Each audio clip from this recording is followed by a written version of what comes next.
Hi hello.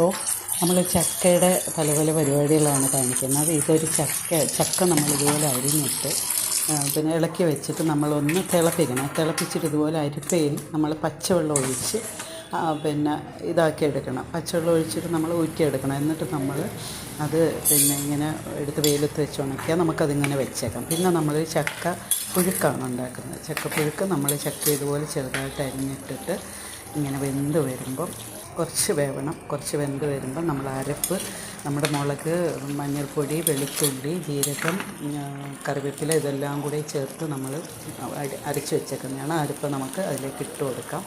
അതിലേക്ക് ഇട്ട് കൊടുത്തിട്ട് നമ്മൾ നന്നായിട്ട് ഇളക്കി യോജിപ്പിച്ച് ആവശ്യത്തിനുള്ള ഉപ്പും ചേർത്ത് നമുക്ക് ചക്കപ്പുഴുക്ക് ആയിട്ട് ഇത് ഉപയോഗിക്കാം.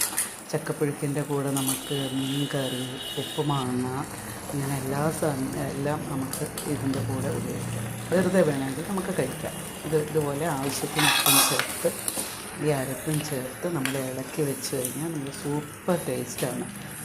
നമുക്ക് ചോറിൻ്റെ കൂടെയോ അല്ലെങ്കിൽ വെറുതെയോ ഒക്കെ നമുക്ക് വൈകുന്നേരങ്ങളിലോ ഒക്കെ നമുക്ക് വേണമെങ്കിൽ ഇത് ചക്ക കഴിക്കാവുന്നതാണ്.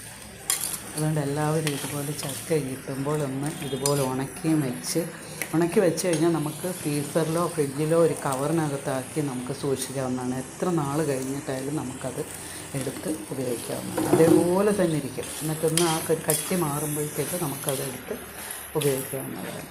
ഇതിപ്പോൾ ഇതിനകത്ത് ലാസ്റ്റ് ഒരു ഇച്ചിരി വെളിച്ചെണ്ണ കൂടെ ഒഴിച്ചിട്ടാണ് നമ്മൾ ഇത് ചക്കയ്ക്ക് അവസാനം